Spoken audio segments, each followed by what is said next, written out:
O que temos, então, aqui agora? Temos, então, claro, os comentários aleatórios. Vamos entrar nos comentários aleatórios aqui.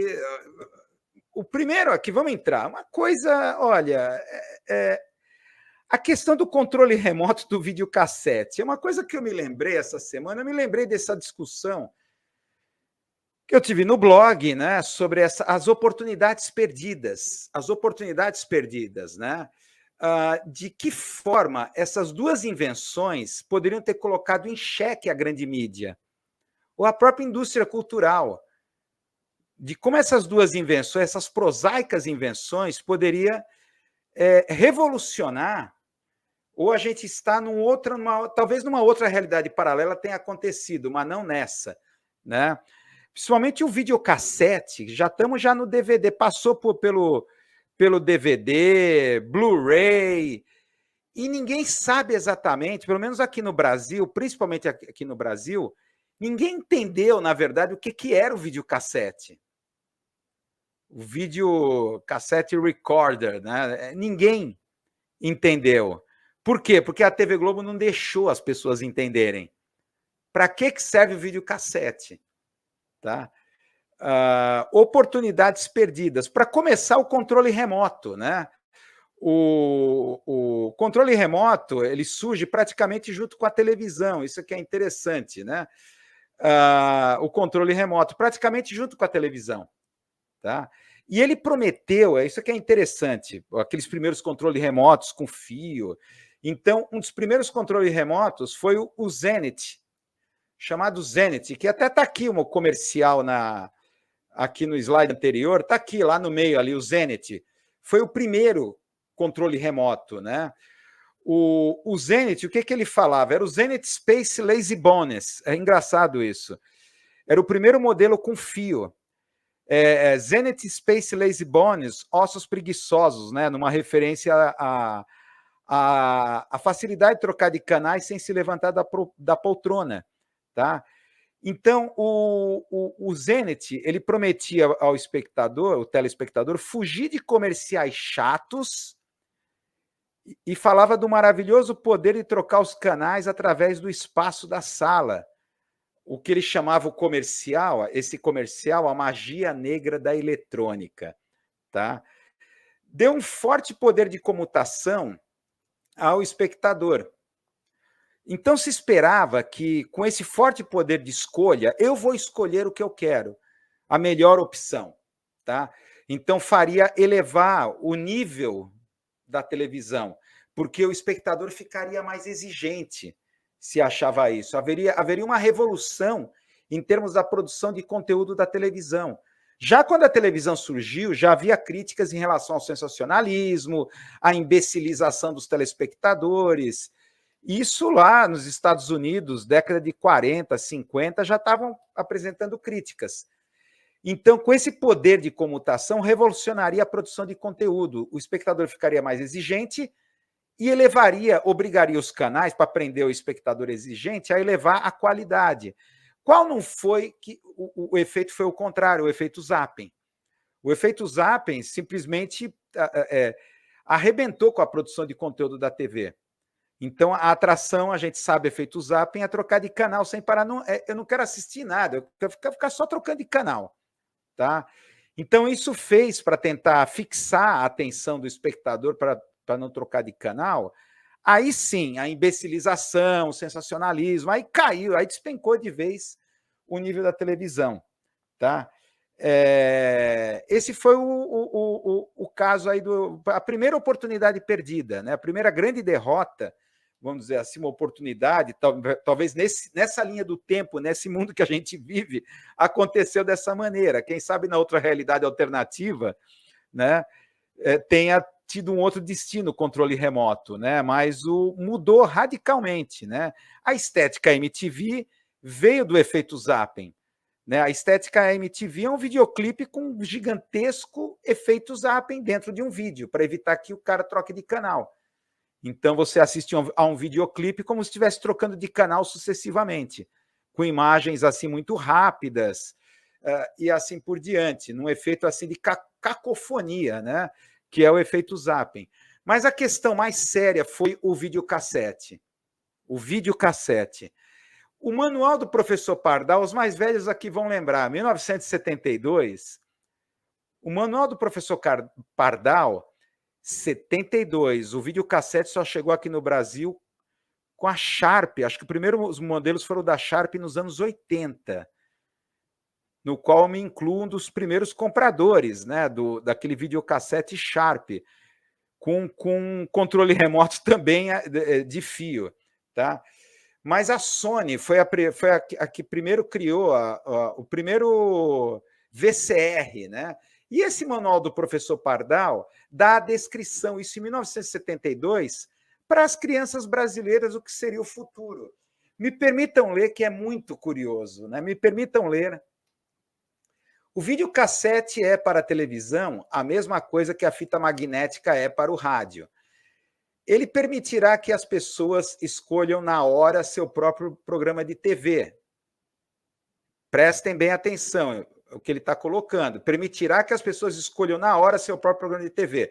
Bastará que liguem os terminais adequados do aparelho a uma máquina, do tamanho de máquina de escrever, que gravará o cassete. Para se reproduzir as imagens, faça ligação entre essas máquinas e o aparelho de TV devidamente adaptado.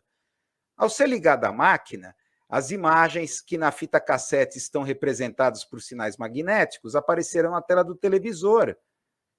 O equipamento servirá também para as pessoas gravarem suas próprias videofitas em casa para passá-las no televisor.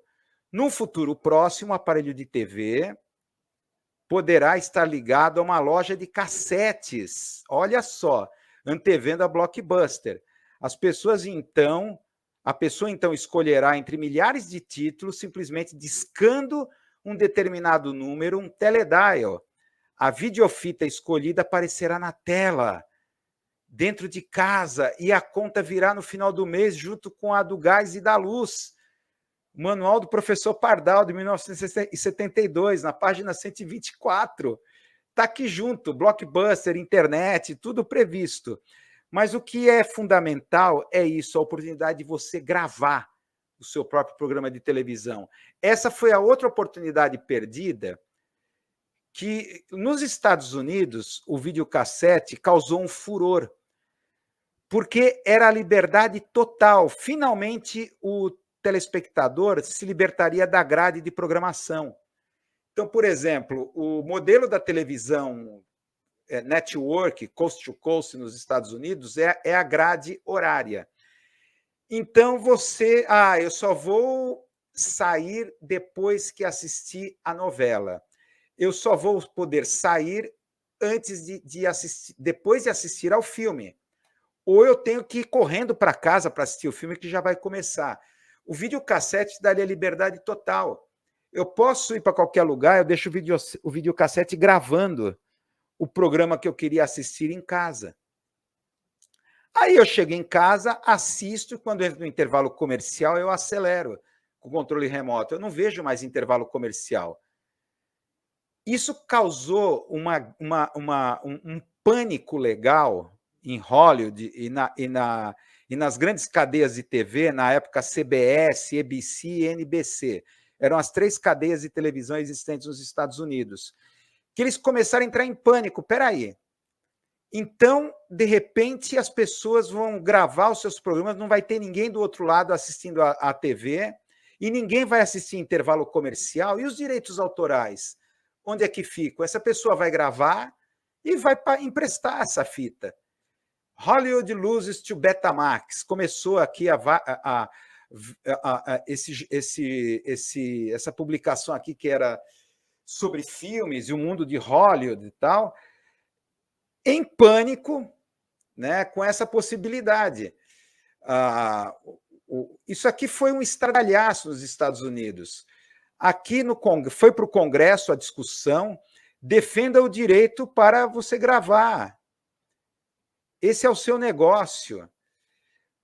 Home Recording Rights Coalition, tá? Coalizão pelos direitos de você gravar em casa. Então, os lobbies que foram criados lá no Congresso dos Estados Unidos nos anos 80, tanto de um lado quanto do outro, para defender o direito do cidadão poder gravar com o seu videocassete a programação em casa. Tá?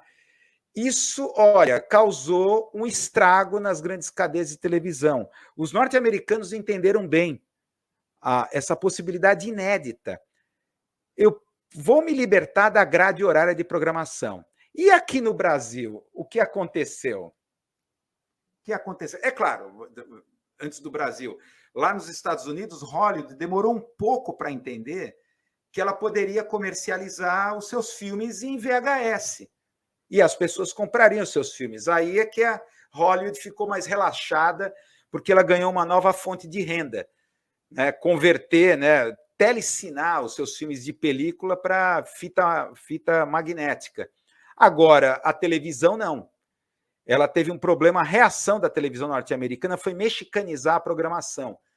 Porque enquanto o público qualificado estava gravando seus programas, não ficava em casa. Eu só vou assistir aquela novela, aquele filme, quando eu chegar em casa. O videocassete está gravando. Eu não assisto mais intervalos comerciais. Então, as grandes cadeias de televisão, nos anos 80 e 90, mexicanizaram a sua programação. Aí começaram a voltar a programação cada vez mais sensacionalista, tá? Para o público hispânico, classe socioeconômica mais baixa, que não tinha condições de comprar um videocassete. Tá? Aqui no Brasil, a TV Globo, claro, como sabe, é ameaçada primeiro pelo controle remoto. Nos anos 70, eu me lembro muito bem, os comerciais de televisão na Globo não podiam aparecer que tinham controle remoto. A Globo sentou em cima da possibilidade da criação de uma cultura de controle remoto. Que é claro, o controle remoto seria uma coisa complicada, né? A Globo criou uma audiência cativa. As pessoas simplesmente não trocavam de canal por preguiça. Ficava lá na Globo. Então, os comerciais de televisão não apresentavam o controle remoto, não dizia que tinha controle remoto. Tá? E quando veio o videocassete? Aí é que foi a coisa. A ideia da gravação passou longe dos comerciais.